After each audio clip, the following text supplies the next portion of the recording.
大家好，我是邱平，我来到贵阳，算是故地重游了。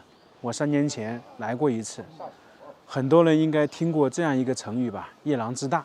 还有呢，夜郎古国，这个在从小的书本上都有介绍。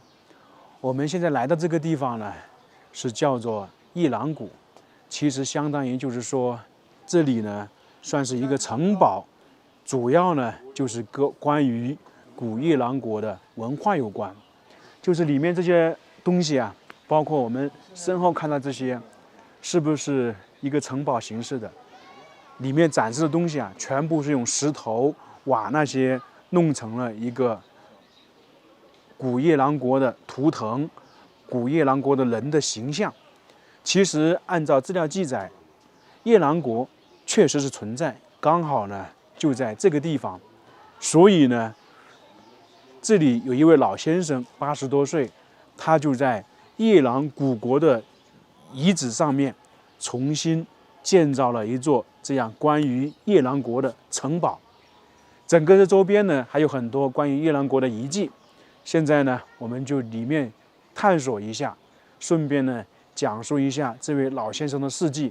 他非常不简单，80多岁的人打造了一个这样的地方。一到这个景区，就能够看到全部由石头堆积起来的，基本上是石头瓦片组合而成。首先可以看到这些石头石像，是不是就是古代夜郎国的脸谱？很形象吧？眼睛、鼻子，你像这里呢，还有几个大门牙。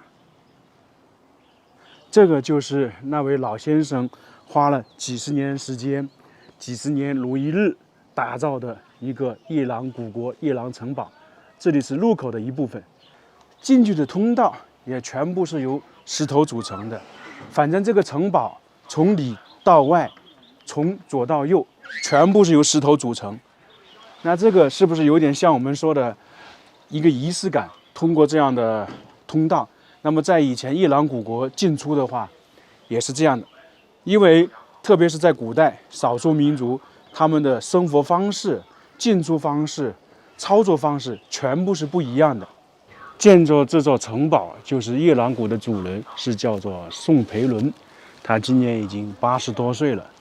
他是97年就开始和当地的村民一起创建这个夜郎谷。他为什么有这样的想法呢？他也算是一个艺术学家。他小时候听到许多关于夜郎的传说，因为我们有知道一个夜郎自大嘛，而且呢还有很多傩戏，包括现在全国很多地方都有这种戏曲表演，他们朴素神秘，所以说这就是他的一个梦想，一个关于能够创造古夜郎国的梦想。那为什么会在这个地方创造呢？按照他讲述的，贵州是喀斯特地貌，石头多，石山多，有些地方呢还变成石墨化，就我们常说的沙漠化一样的，就整个地方全是石头。所以呢，他就尝试用石头做出文化。我们看很多建筑是用木头做的建筑，就是那个房屋用木头建造的，或者用砖建造的。他呢就用石头，同时呢也利用一些破陶罐、破瓦等废弃的材料，一起和石头结合起来，发挥它们的价值。所以说，整个夜郎谷呢，我们就可以看到石头、瓦片、陶罐等等这些废弃的材料。他呢现在呢还在继续创建这个夜郎谷，可能每年夜郎谷都有一些新的成长、新的变化。他也希望夜郎谷能够是一件自然与文化相融合的产品。特别是宋老先生，他当时呢也退休吧，功成名就，他也去了美国，因为创造艺术都在全世界各地嘛。后面呢，他就回到国内来创造这个夜郎谷。他把自己所有的财产都拿出来创建这个，并且呢，举债就是借债了300万打造这个，所以确实很佩服他呀。现在这个地方听说是价值几个亿，但是呢，他把它贡献给国家了。像这几个夜郎图腾、夜郎像，是不是有点像是女孩子大红唇、大眼睛？大鼻子，已经来到里面了。看看这些大的石头，小的石块，那有些呢还相当于是那种石灰岩，整个这个都是属于石头建造的。大家看看这个，这人脸是不是很有意思？20年的时间，日复一日，年复一年，在这里打造，和当地的村民一起，那个不是一般人能做到的，非常有毅力啊！而且呢，他是融合了自己的想法，也就是说，打造这样一个地方，一定要有艺术细胞。我在网上看资料说，他之前也是大学老师，退休之后来到这个地方打造。像这些应该算是夜郎古国的图腾展示之类的。反正大家如果去那种原始社会，影视剧中也演绎了，特别是很多关于走进原始森林或者《盗墓笔记》那些电影电视啊，进入到这些地方啊，都会他们有祭祀，会展示这些东西，算是一种文化吧。估计在云贵很多大山里面，不知道还有没有这种传统。眼前就算是进入到夜郎谷的核心地方了，下面是一条河流，整个这个地方呢，相当于就是一个山谷，在两边的山崖上面，就有很多这些图腾建筑，一个个耸立在大地上面。其实这样看的话，还有点像那种石林一样的感觉，每个竖起来的图腾、图像还是与众不同的。它这个算是放大版的眼睛、鼻子还有门牙。当然，它这个有一点就是说，算是放大版的。真正的夜郎古国的人不可能这么大吧？你像对面还有一些城堡，在远处看到那些房屋没有？那个就是贵京财经大学。这两边都可以下去走参观的，从这边下去，然后走到上面，可以一个循环。现在我们算是在这个图腾图像的后面，就跟对面一样的，它两边的人物啊是相对立的，就是遥遥相望，也我们说的情侣或者夫妻在遥遥相望的感觉。特别桥上那个图腾特别有意思，舌头、鼻子、眼睛与众不同啊！而且高度的话，看到没有，有10几米啊！慢慢走。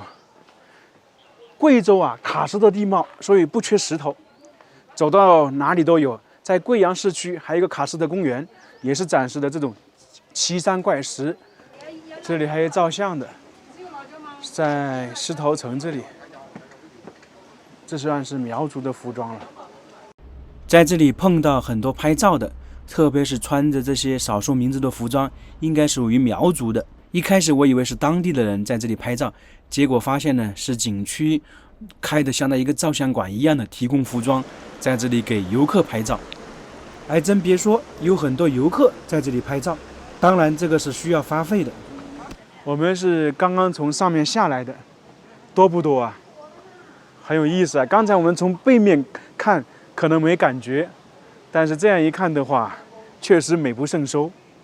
经常说艺术来源于生活，那么这位老先生呢，一个是研究了这些古夜郎国的文化，还有呢就是他的梦想，他一直把他的梦想记住了，最终呢在古稀之年去完成自己的梦想。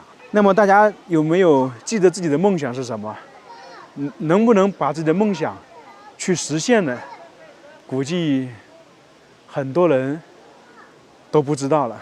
像前面这些图腾、人像，都感觉跟这个山融为一体了，有点像卡通形象。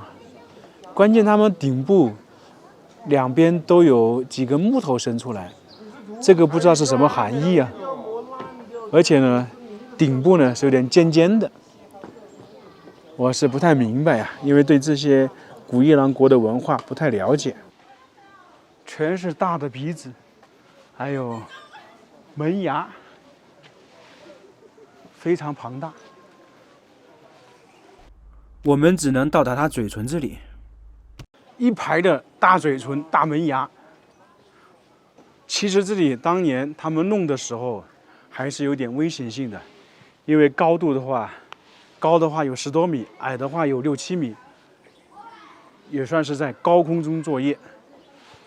这里他们应该算是一家人在这里拍合照，穿的是苗族的服装，挺有意思的。这种服装其实挺好看的。这个很有意思啊，舌头伸得挺长的。见过这么长的吗？而且它这个鼻子有点不一样，这个算是里面的一大特色了。这里属于正反两面都是嘴巴鼻子，因为它这个算是城堡，其实主要的就是把一些图腾还有人的像弄在这个地方。这个应该算是整个夜郎谷的中心。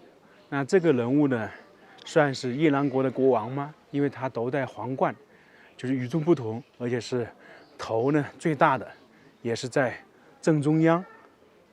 因为每一个地方嘛有特色，然后也有首领，人也好，动物也好，都是一样的。你看这个嘴巴，就像我们说的大红唇一样的，那鼻子也大，而且颜色都不一样。一代国王就是如今这个样子。这个也非常好玩，很独特，充分把那些废弃的瓦罐利用起来了。